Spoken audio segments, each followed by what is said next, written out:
देखिए, यति नरसिम्हानंद जैसे लोग बीजेपी की महिला सांसद का नाम लेकर उनके जी। यौन शोषण की बात करते हैं, कहते हैं कि उनके सांसदी का रास्ता कैसे गया। वही बात मधु किश्वर कह रही हैं, वही बात सुब्रमण्यम स्वामी कह रहे हैं।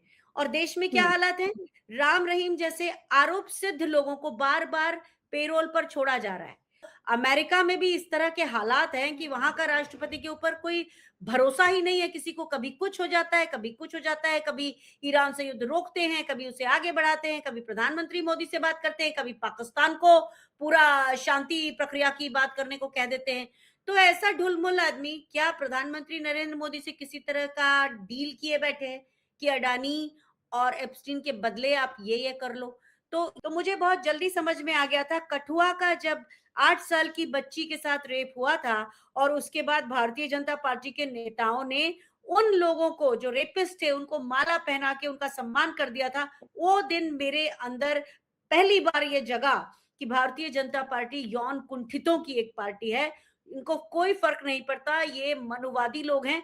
मेरे दर्शक देख पाए तो ये उसी दिन का फोटो है मेरा यूनिफॉर्म में। जी, जी। लेकिन हाँ, बिल्कुल, जब बिल्कुल। उन्होंने मुझे अपनी पार्टी के साथ काम करने को कहा और जब मैं गुजरात पहुंची तो 3 दिनों के अंदर महिलाओं का जो वहां हाल था वो देखने के बाद मेरा दम घुटने लगा था।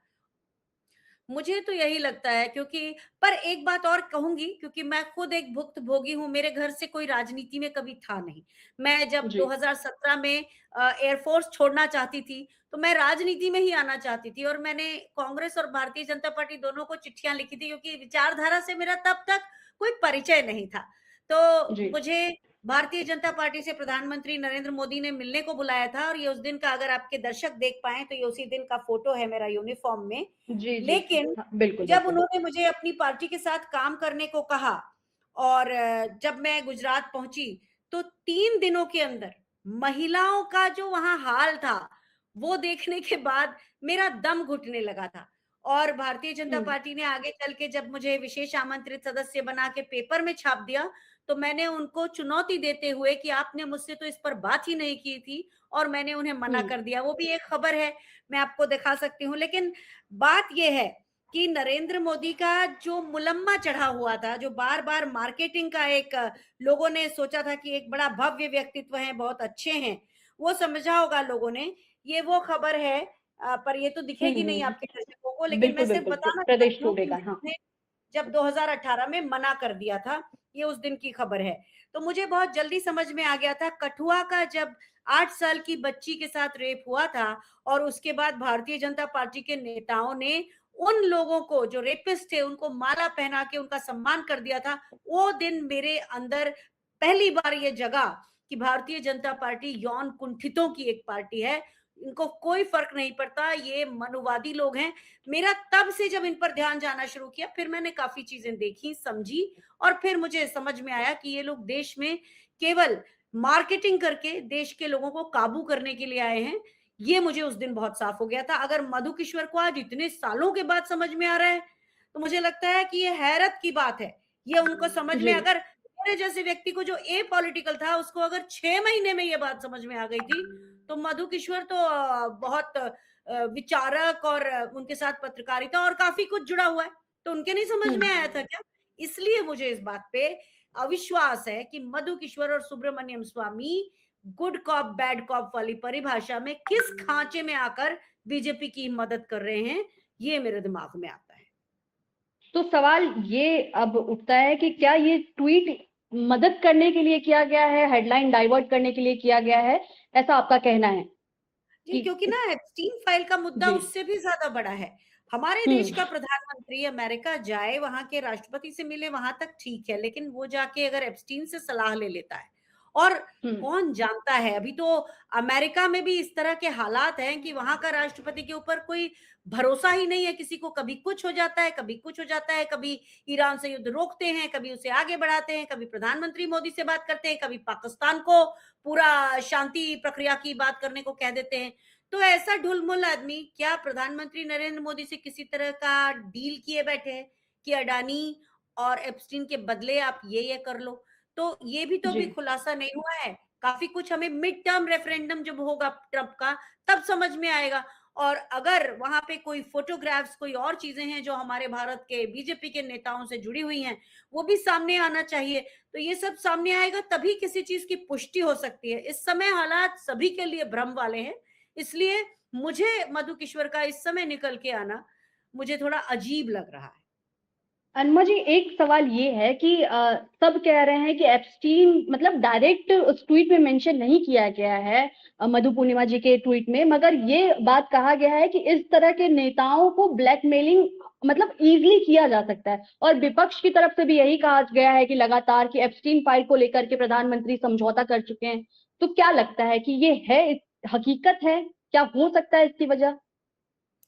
देखिए, अलग अलग समय में हमने किस तरह के बयान सुने हैं। भारत का नैतिक पतन कैसे हो रहा है, आप देखिए, यति नरसिम्हानंद जैसे लोग बीजेपी की महिला सांसद का नाम लेकर उनके जी। यौन शोषण की बात करते हैं, कहते हैं कि उनके सांसदी का रास्ता कैसे गया। वही बात मधु किश्वर कह रही है, वही बात सुब्रमण्यम स्वामी कह रहे हैं। और देश में क्या हम्म। हालात है, राम रहीम जैसे आरोप सिद्ध लोगों को बार बार पेरोल पर छोड़ा जा रहा है। बार बार आसाराम को छोड़ दिया गया है काफी दिनों के लिए। तो जितने भी अपराधी हैं जिनके ऊपर यौनाचार के आरोप लगे हैं, उधर महाराष्ट्र में भी डाइवर्ट करने की कोशिश की गई, क्योंकि महाराष्ट्र में बिल्कुल। अजीत पवार जी की जो मौत हुई है वो इस तरह की है हम्म। कि वो संदिग्ध दिखती है। तो इसलिए वहां अशोक खरात का एक नया कांड निकल के आ गया है।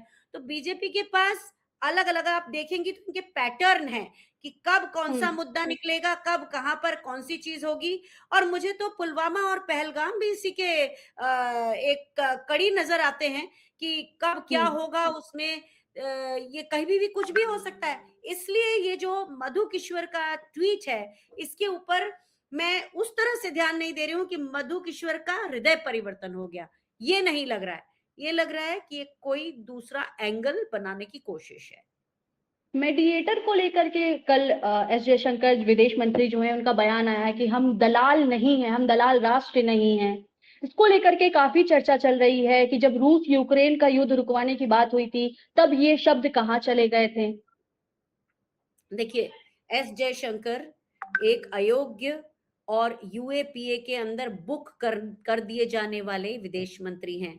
ये ऐसे व्यक्ति हैं जिन्होंने हमारे ऑपरेशन सिंदूर के समय पाकिस्तान की सेना को फोन करके कहा कि हमारे एयरक्राफ्ट्स आके आपके रिहायशी और मिलिट्री इलाकों पर कोई हमला नहीं करेंगे, लेकिन हम जाके आतंकवादियों के ठिकाने ध्वस्त करेंगे, वो भी आपकी सीमा के अंदर। आपने यानी कि भारत की सेना का, वायुसेना का सरप्राइज एलिमेंट तो खत्म कर दिया। कितना बड़ा अपराध है, सोचिए। ये हम्म। देश की सेना के प्रति कितना बड़ा अपराध है, ये इंटीग्रिटी के प्रति कितना बड़ा अपराध किया है। इसी के कारण जो हमारे जनरल चौहान साहब ने और कैप्टन शिव कुमार ने जकार्ता में जब कहा कि हमारे जहाजों का नुकसान जो हुआ, हमें हुआ, वो इस कारण से हुआ। तो एक ऐसा आदमी जिसके ऊपर यूएपीए लगकर उसे हटा देना चाहिए, जिसने देश की सेनाओं को नुकसान पहुंचाया है अरबों करोड़ों का, और जी। उसके साथ साथ उसकी जो स्ट्रैटेजी थी उसको खुलासा कर देने का, ऐसे व्यक्ति को हमने विदेश मंत्री बना के रखा है। और जब से रखा है, देखिए क्या क्या हो रहा है। एक तो अमेरिका को हमने जो अपनी विदेश नीति है वो किसी थर्ड पार्टी को सबलेट की है, क्योंकि ट्रंप को जयशंकर के जरिए बात नहीं करना है। जयशंकर इतने अयोग्य हैं कि ट्रंप के जरिए बात नहीं हो सकती। ये ऐसा व्यक्ति है जो चीन को के बारे में कहता है कि चीन बड़ी अर्थव्यवस्था है, तो क्या हम उस पर हमला कर दें। मतलब डरपोक किस्म का आदमी है। और अब जो भाषा बोल रहा है, मुझे नहीं लगता कि जयशंकर, जिसके दोनों बच्चे विदेशी नागरिक हैं या विदेशों में पढ़ते हैं या वहां काम करते हैं, जिसकी अपनी पत्नी जापानी है, वो व्यक्ति ऐसे मूर्खतापूर्ण बयान देता है। उसको विदेश नीति की इतनी समझ नहीं है कि बैक चैनल टॉक्स क्या होती हैं, किस तरह से डिप्लोमेसी के जरिए पूरे युद्धों को सुलझाया जाता है। दुनिया में कोई ऐसा युद्ध हुआ है क्या जो लड़ाई से जीता गया हो? हर एक पर बातचीत होती है, यूएन के चार्टर हैं। चाहे आज अमेरिका उसे माने या ना माने, कल को जब मुद्दा सुलझेगा तो उसी से सुलझेगा। बिल्कुल। तो ऐसा महामूर्ख व्यक्ति जिसको इतना भी समझ नहीं है, इतने सालों विदेश मंत्री होने के बाद, कि बातचीत करने को दलाली कह रहे हैं और यूक्रेन से बातचीत करने को तब कह रहे थे पापा ने वार रुकवा दी।